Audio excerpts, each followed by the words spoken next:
ఎక్కువ టైం తీసుకోను.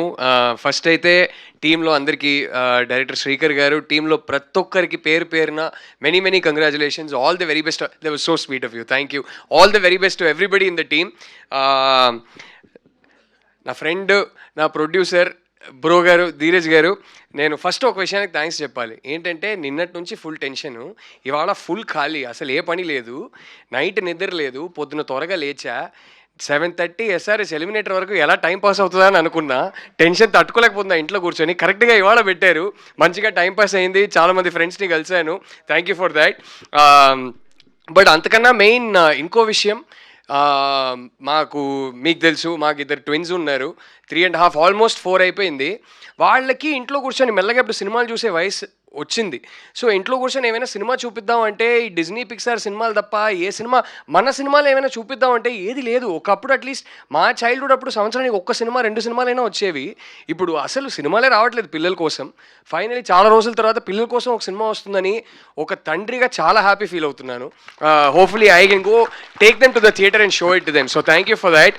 అండ్ మీకు తెలుసు బ్రో, మీరు ఈ సినిమానే కాదు ఏ సినిమా తీసినా ఫస్ట్ ఆ సినిమా బ్లాక్ బస్టర్ కావాలని కోరుకునేది నేనే. Lots of love to you. Me wife పేరు కూడా పెట్టారు, చూసాను అక్కడ. మీ ఇద్దరికి పెద్ద బ్లాక్ బస్టర్ కావాలని కోరుకుంటున్నా. And hats off to you for producing this. ఇంతకన్నా టైం తీసుకోను. మీ అందరికీ thank you so much for coming. ఈ సినిమాని దయచేసి ప్రమోట్ చేయండి. ఈ వాతావరణంలో ఒక ప్రొడ్యూసర్ నాకు స్టార్స్ వద్దు, ఎవరు వద్దు, కథను నమ్మి నేను సినిమా తీస్తున్నానని దిగారు.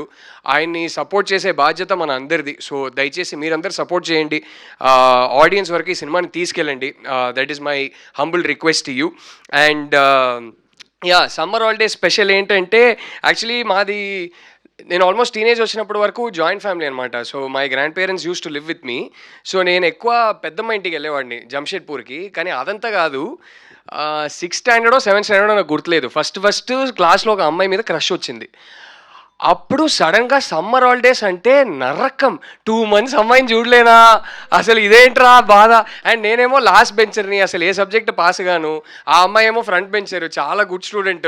సో నేను వెళ్ళి ప్రపోజ్ చేసినా నాకు ఛాన్స్ ఉండదని తెలుసు, సో ఎప్పటికీ చేయలేదు. కానీ 3 months ఆ క్రష్ అలాగే ఉండిపోయింది. సో ఆ 3-4 years అయితే సమ్మర్ హాలిడేస్ వస్తుందంటేనే నరకం, అసలు 2 months ఆ అమ్మాయి కనపడదని. So I think those are my most memorable summer holidays. So I used to play lot of cricket to make up for it. So అయ్యయ్యో, ఈ మెమరీ ఇప్పటిదాకా ఎవరి దగ్గర వినలేదే. మీ జంషెడ్పూర్ లో ఖుషి లాంటి అమ్మాయిలు ఎవరు కనిపించలేదా? లేదా అంటే ఆల్రెడీ మనసు ఇచ్చేసారు. సో ఓ, ఇంత అప్పట్లో అది ప్రేమ loyal. అనుకునేవాడిని, తర్వాత తెలిసింది అదే కాదని. బట్ అర్థమైంది.